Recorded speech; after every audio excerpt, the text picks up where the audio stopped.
Oke, selamat siang Pak Abid, apa kabar? Baik.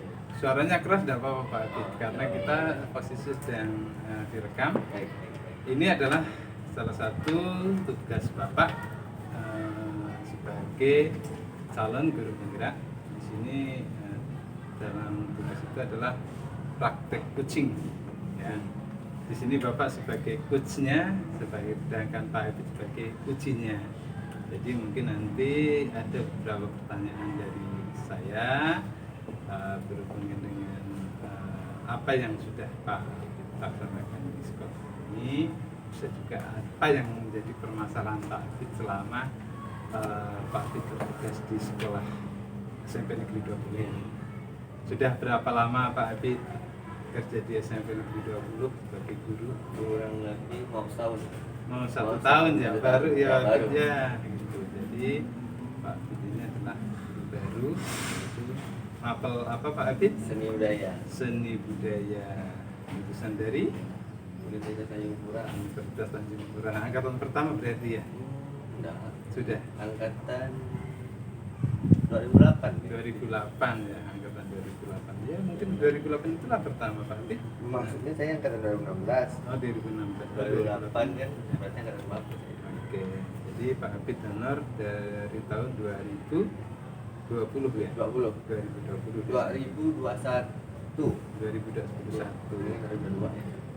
Nah ini, apa yang sudah Pak Abid rasakan selama Pak Abid itu setahun ini mengajar di SMP Negeri 20? Awalnya kan bingung kan, istilahnya baru dapat online gitu. Ya. Soalnya dari waktu PPL kan offline, tiba-tiba dapat online gitu. Jadi aku harus menyesuaikan dengan materi-materi online yang harus dikasihkan ke murid. Dan udah nyaman online, terus kita harus kembali lagi ke kebiasaan biasa seperti offline gitu. Jadi perasaannya apa? Jadi yang dirasakan itu apa? Senang. Senang. Senang. Ya? Senang ya. Ada suatu tantangan dari kalau dulu tuh PPL yang dari mahasiswa PPL tiba-tiba naik ke yang benar-benar guru gitu istilahnya. Iya. Terus hubungan Bapak dengan rekan kerja Bapak, rekan sejawat dengan guru-guru yang lain bagaimana? Alhamdulillah baik. Dengan murid? Alhamdulillah baik juga. Juga dengan warga sekolah yang Iya. lain? Seperti Dijaga staf dengan tata baik. usaha. Nah, itu gimana? Kebetulan dapat sekolah yang orang dikelilingi orang-orang baik Pak ya. Alhamdulillahnya ya itu. Alhamdulillah ya, gitu. Nah, oke, itu adalah selama mengajar ini di sini kesan yang menurut Bapak yang paling baik itu kesan bagaimana? Kesannya tuh kayak kekeluargaannya, kepedulian sesama rekan-rekan, menjaga setidaknya peduli satu sama lain, menjaga kekompakan, menjaga kedisiplinan juga Pak. Dari kita yang kalau mahasiswa tuh kan dari apalagi kalau kami itu dari yang fasenya baru lulus kan, masih jiwa-jiwa mahasiswanya tuh jadi di sekolah ini yang membantu untuk mengatur supaya lebih terkoordinasi, lebih disiplin gitu. Beda ya kalau di Iya. PPL rasanya kita Rasanya, ya belajar ya. iya. Kalau ini udah langsung ya. Iya. Dan mungkin memang dalam sinergi dengan hubungan kerja itu kita harus istilahnya mempunyai hubungan yang baik dengan rekan sejawat, baik guru, staf tata usaha, sekolah, wakam, termasuknya keamanan, termasuknya kantin itu mengelola kantin juga kita harus punya hubungan baik. Kalau ngutang paling enggak ya ditulis ya. Jangan sampai itu.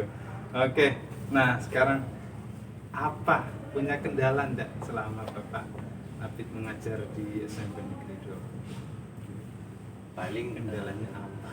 kalau di semester awal tuh karena online Pak ya, jadi itu anak-anak kadang malas mengerjakan tugas, materi kurang tersampaikan, bahkan ada yang nggak baca sama sekali materi yang itu udah buat materi untuk dipelajari online, dia tidak baca sekali. Nah jadi bahkan nggak ada yang nggak buka classroom gitu. Kalau untuk di sekarang ini offline, anak-anak udah mulai karena materinya udah mulai masuk dan bisa dipantau sendiri. Lebih sekarang ini lebih ke ada berapa orang yang masih nyepelekan mata pelajaran, ini gampang gitu, seni ini mata pelajaran seni ini gampang sehari bisa gitu. Padahal kalau kita pikir nggak bisa dilakukan dalam sehari, harus dalam hari paling gitu. Terus apa yang sudah Bapak perbuat untuk istilahnya tadi kan ada beberapa permasalahan, salah satunya mungkin murid yang tidak aktif, menyepelekan, terus anak yang tidak mau membaca, terus istilahnya anak yang itu materinya gampang, materi seni budaya.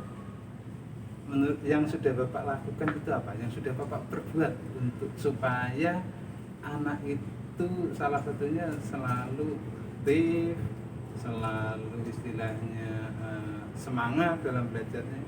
Sudah apa yang Bapak perbuat, Pak? Pertama saya langsung mantau, karena ini udah offline tuh alhamdulillah kita bisa langsung mantau anak itu untuk berproses kan. Dan dalam misal masuk kayak materi teater tuh saya selalu menyelipkan materi-materi yang begitu menyenangkan. Salah satunya itu kalau di teater ada teater game, jadi mereka bermain seperti bermain polisi penjahat, tembak-tembakan. Nah itu memacu semangat mereka bahwa ternyata seni ini juga menyenangkan, tidak semonoton apa yang mereka pikirkan. Nah alhamdulillah mulai kesini itu anak-anak udah mulai semangat untuk belajar seni, karena dia sudah dikasih stimulus supaya seni itu memang harus belajar dan tidak disepelekan lagi. Dikasih yang anak-anak SMP ini cenderung butuhnya bermain, Pak. Jadi itu kita kasih materi-materi yang kita selipkan permainan yang tetap mengandung unsur teaternya juga. Jadi dia benar-benar, karena dia merasa ini bermain polisi, aku berperan sebagai polisi gitu. Tapi secara tidak langsung dia juga berperan di teater gitu. Jadi dia serius. Selain teater apalagi Pak yang Bapak ikutkan? Kalau di tari itu lemahnya itu kan anak-anak kalau di tari selalu beranggapan anak laki itu jangan sampai nari gitu. Kalau anak laki nari itu kayak perempuan-perempuanan. Tapi saya selalu memberikan contoh, saya lah bukti nyatanya kalau laki nari juga bisa, karena ada banyak sekali tarian laki-laki. Contoh yang pernah saya contohkan ke anak-anak tuh, kalau yang laki-laki banget tuh kayak break dance, shuffle dance, itu kan yang laki-laki banget. Nah itulah membuat mereka terpacu sehingga ternyata ada tarian laki-laki seluruhnya. Nah itu ya Pak. Terus jadi tadi sudah Bapak membuat strategi. Strateginya supaya anak itu lebih tertarik dengan cara pembelajarannya itu tidak monoton, diajari dengan pola-pola pembelajaran dengan bermain ya. Selain itu apalagi Pak? Biasanya saya selalu berpindah-pindah lokasi, Pak. Berpindah-pindah lokasi. Contohnya biasa belajar di ruang karate, belajar di lapangan. Iya. Tergantung apa materi saya, biar mereka anak tuh tidak bosan. Terus untuk cara mengatasi anak yang malas bagaimana Pak? Misalkan malas mengerjakan tugas. Nah, karena berbeda ya, karena ini kan offline. Nah kalau offline kan kita nampak ya. Iya. Nah sekarang yang kemarin yang istilahnya permasalahan yang tadi itu, yang online. Online itu kemarin cara mengatasinya gimana Pak? Online. Iya, yang online. Nah online itu kan ketahuannya saat dia masuk 50%. Nah di saat itulah saya menerangkan bahwa kalau jangan saya itu selalu menekankan anak-anak, jangan sampai hanya karena satu tugas kamu nilainya tidak tuntas misalnya gitu. Harus disamakan semua. Kita tidak akan tahu kalau mana tahu nilai ketika kamu mengerjakan tugas nilai kamu itu tinggi. Jadi coba dulu, berusaha dulu. Jadi dikasih sedikit pencerahan anak-anak itu. Pentingnya tugas sekolah itu, mengerjakan tugas itu, walau karena mereka online tuh saya selalu bilang online itu kamu diam sparring sebentar, habis itu lanjut lagi. Saya kasih gimana sih cara ngerjakannya itu walaupun masih banyak online.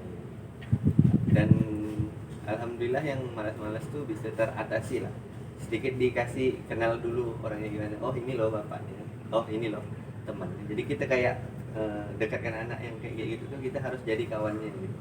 Ya yuk ngerjain tugas yuk gitu, nah dipacu gitu, ujung-ujungnya jadi ayolah ngerjain tugas waktu gitu. Oke, jadi istilahnya untuk mensiasati, untuk istilahnya apa, supaya anak itu lebih aktif, berarti kita harus pendekatan pendekatan kepada siswa yang malas ya Pak ya. Gitu. Nah, kekuatan Bapak yang Bapak miliki untuk saat ini itu apa? Untuk istilahnya yang sudah Bapak kekuatan yang sudah Bapak miliki untuk apa pelaksanaan pembelajaran ke depannya itu apa? Kekuatan apa? Ya, istilahnya kemampuan trik dan lain sebagainya supaya anak itu lebih terpacu lagi untuk semangat lagi, supaya menggambarkan bahwasanya saya perlu untuk belajar seni budaya, tujuannya adalah untuk memiliki keterampilan yang ini gitu. Saya selalu kekuatan saya itu supaya anak-anak itu termotivasi. Saya selalu ceritakan dulu saya itu orang yang tidak bisa seni istilahnya, dan punya cita-cita mau berangkat pergi. Jadi saya selalu ceritakan kalau di dalam seni itu kamu mau bisa pergi kemana-mana tanpa biaya gitu istilahnya. Jadi sering ke anak-anak harus kalau di sekarang nih lagi ngadakan supaya anak tuh saling perlombaan di antara kelas-kelas. Oh siapa yang paling bagus, siapa yang paling bagus. Jadi itu mereka akan terpacu untuk oh kita harus menang. Jelas. Jadi harus istilahnya mereka istilahnya kekuatan yang Bapak miliki selama menjadi mahasiswa, selama istilahnya berkarir menjadi guru. Kalau tidak salah, saya pernah mendengar Pak Ibu pernah ke Malaysia ya, ke Kuching ya. Itu berkat tari ya. Tari. Nah, itulah yang mungkin bisa disampaikan kepada siswa atau murid-murid. Inilah saya, tapi tidak menggambarkan dengan kemampuan yang saya miliki. Saya pernah ke sini, saya punya prestasi ini, saya pernah mendapatkan ini. Itulah mungkin merupakan kekuatan Bapak untuk apa bisa memotivasi siswa lebih lebih ingin tahu tentang seni yang itu ya. Masalahnya tadi kayak laki-laki kita tidak perlu nari ya, kita malu nanti dikatakan bencong dan sebagainya. Oke Pak Fit ya, jadi itu. Nah terakhir nih ada berapa untuk selanjutnya nih, tadi kan sudah Pak Fit sudah bisa menyelesaikan permasalahan. Kira-kira apa lagi yang akan Pak Fit laksanakan untuk kedepannya? Ini kan mungkin sudah Pak Fit sudah begitu mengenal ya, mengenal karakteristik yang ada di SMP Negeri Dahulu ini, baik guru, siswa, maupun lingkungannya ya, maupun budayanya dan sebagainya. Kira-kira apa lagi yang akan Bapak giatkan atau Bapak tunjukkan untuk bagaimana supaya murid itu lebih aktif lagi gitu kan? Untuk kedepannya tuh masih merencanakan paling akan lebih menanamkan nilai-nilai kebudayaan untuk anak-anak tuh menjaga nilai-nilai kebudayaan, khususnya budaya-budaya yang ada di Kalimantan, karena kebetulan skripsi Adit tuh meneliti tarian yang dikembangkan langsung dan dijaga langsung oleh daerah Siantan. Nah jadi itu yang mau Adit ajarkan ke anak-anak supaya paling enggak tuh dia turun-turun ada yang terlestarikan lah istilahnya tarian-tarian itu, dan mau mengembangkan skill anak-anak di sini.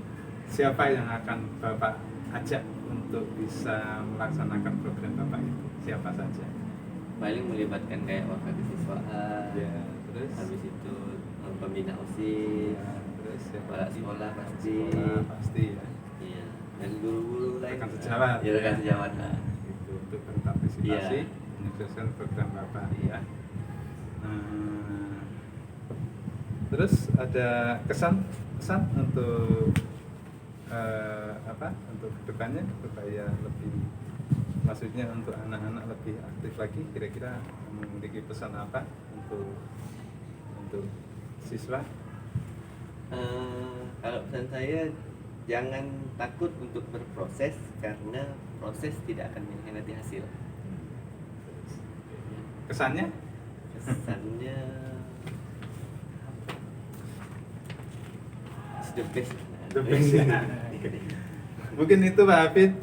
Terima kasih atas waktu Pak Hafid yang membantu saya dalam proses menyelesaikan tugas tanggung jawab saya sebagai calon guru penggerak di sini.